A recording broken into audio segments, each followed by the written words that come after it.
Here's 146. This is your video for scientific notation quiz review. Here's what I would like you to do. I'd like you to have a piece of paper out, and when I post each problem, I'd like you to pause the video and work it out.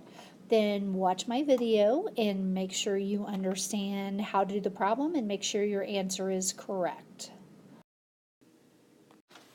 Okay, on this slide we're going to review how to change from standard notation to scientific notation.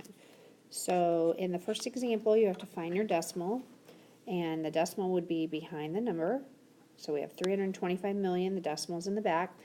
And in scientific notation, the number in front, we need to remember, is always greater than 1, less than 10.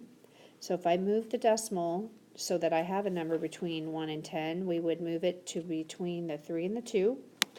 And we would have 3.25, and you don't have to write down any of the zeros because they're not significant.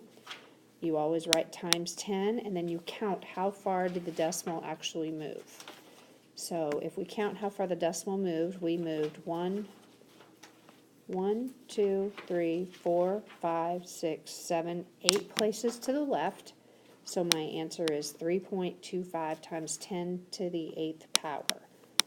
And it's a positive exponent because the number we started with was greater than 1. If the number that we start with, 325 million, is greater than 1, we always use a positive exponent. And number 2, 0.000093. So we have to move the decimal to a place in the number where we have a number between greater than 1, less than 10. So we're going to move it between the 9 and the 3.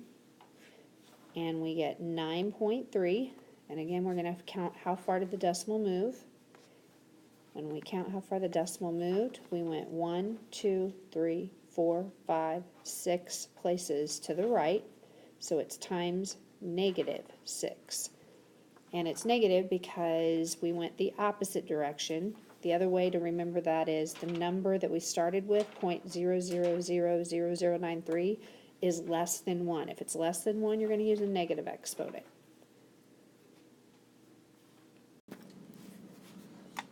Okay, so now we're going to review changing scientific notation to standard form.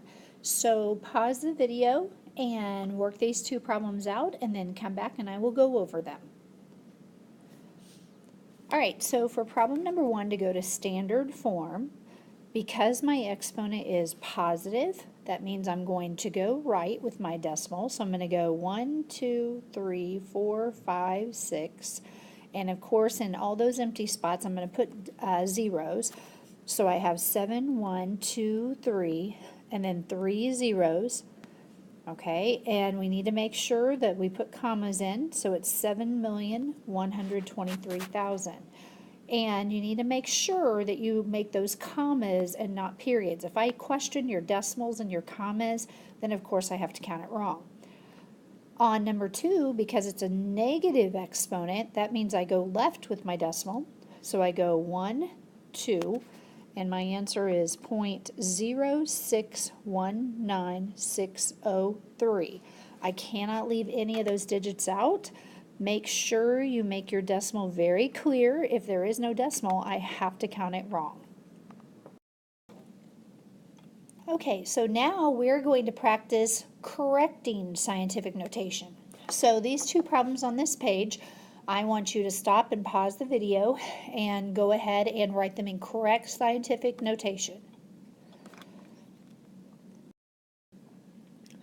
All right, so we have to remember that a number in correct scientific notation has to have a number greater than 1, less than 10. Obviously, 127.13 is way bigger than 10. So to put it in correct scientific notation, I need to put the decimal here. So it's going to be 1.2713 times 10. Now, remember Mrs. McCoy's little chart? If you move the decimal left, you add to the exponent. If you move the decimal right, you subtract from the exponent. So I moved the decimal 2 places left, so I need to add 2 to my exponent. So now it is 1.2713 times 10 to the 8th. Number 2, I need to move my decimal here so that I have a number greater than 1, less than 10. So I have 1.5963 times 10. Okay, I moved left. Again, that means add. So I'm going to add 1 to -4, which is -1 plus 4 is -3.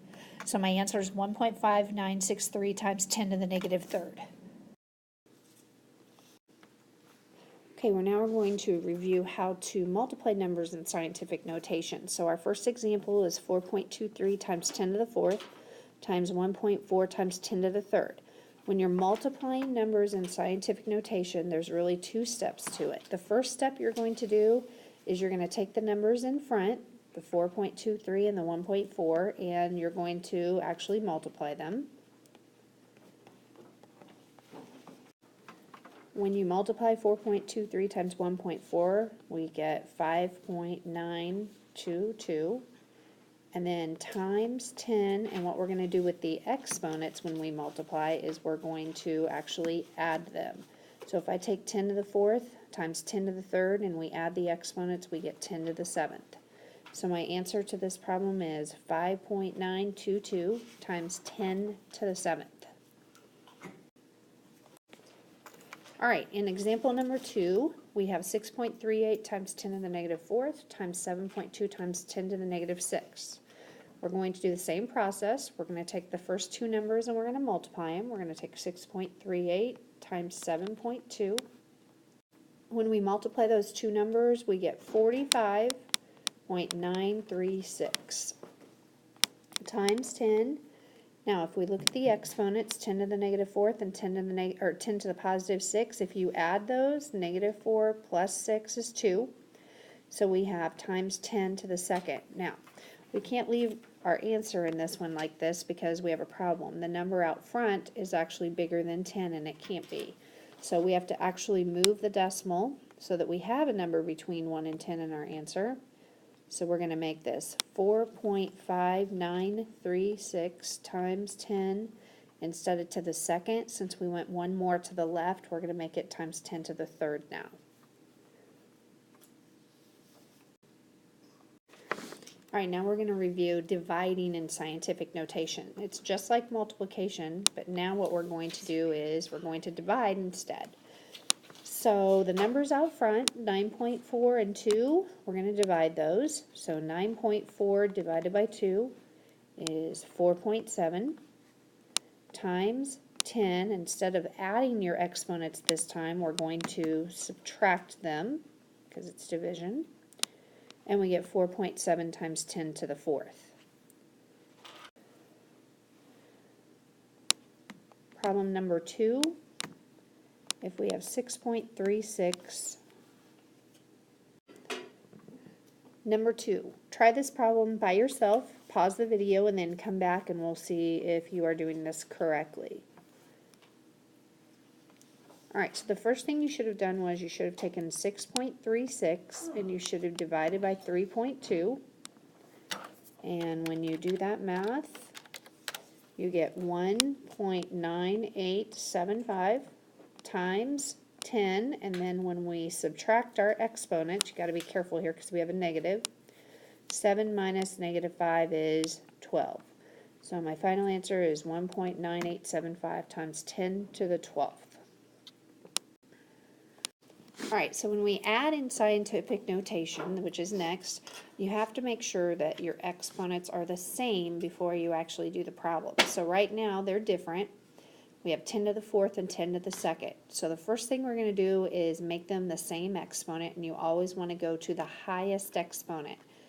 So the 6.18 times 10 to the 4th will stay the same, plus 3.6 times 10 to the 2nd. The first thing that we're going to do is move the decimal 2 places to the left. You always move the decimal to the left. When we move it to the left, we get 0.036 times 10 to the 4th now. And why did we move it 2 places to the left? Because we had to go from 2 to 4, and we always go to the left because that's what will correct the problem. All right, next step is you're going to take 6.18 plus 0.036. and you get 6.216 times 10 to the 4th power, and that's your answer. Okay, here's another practice addition problem. Go ahead and write the problem down and pause the video, work it out, and come back and watch me go over it. All right, so in addition, again, we have to go the highest power, but because the exponents are negative, you got to be careful. -4 is actually higher than -6. So my second one's going to stay the same. My first one, we are going to change it to times 10 to the -4th. Okay, what's the difference between -6 and -4? It's 2. Remember, we always move the decimal left, so we're going to move the decimal left twice. So it's 0.05168. Okay, at this point, you need your calculator, and you're going to take the number here and the number here, and you're going to add them. So 0.05168 plus 4.5. My calculator says 4.55168. Whoops, not plus, sorry about that. It's always times 10, and it's whatever we change the power to, -4. To go to standard notation, we would move the decimal 4 places to the left. So we would go 1, 2, 3, 4. My answer is 0.00455,168. Now when we do subtraction, the process is the same, but instead of adding the numbers, we're going to actually subtract. So if we have 9.64 times 10 to the 7th minus 4.15 times 10 to the 3rd, again, we have to have like exponents, and we always, again, are going to go to the highest exponent. So the first thing that we're going to do is we know we need to go from 10 to the 3rd to 10 to the 7th. So we have 9.64 times 10 to the 7th minus, to go from 3 to 7, we need to go 4 places. So we need to go 4 places left, always left. And we get 0.000415 times 10 to the 7th. Okay, now that we have like exponents, we're going to subtract the two numbers out front. So we're going to take 9.64 minus 0.000415. And when we do that, we get 9.639585, and then times 10 to the 7th. And that's your final answer.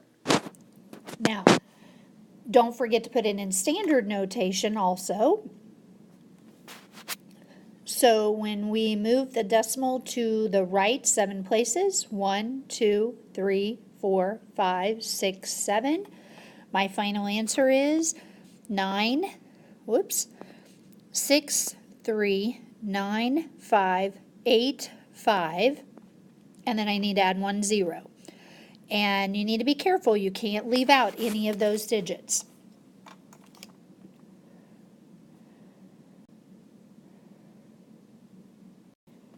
Okay, here's our last example. Go ahead and write the problem down, work it out, and come back and I will go over it with you. Okay, so -9 and -11, the bigger one is -9, so we're not going to touch the first one. We're going to make it 3.17 times 10 to the -9th minus, over here, -11 is 2 smaller than -9, so I'm going to go 2 places to the left. So it's 0.0712 times 10 to the -9th. Whoops. So now I'm going to take 3.17 and I'm going to subtract 0.0712 on my calculator. When I do that, I came out with 3.0988 times 10 to the -9th.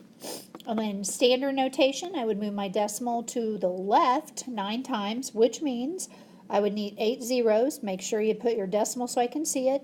1, 2, 3, 4, 5, 6, 7, 8, 30988. Okay, this ends the review session for the tests tomorrow. I will tell you that hopefully you are ready for the test. Nothing says you can't go back and redo this video or redo some of the problems back on the practice test if you feel like you need to practice more. See you tomorrow, and good luck on the test.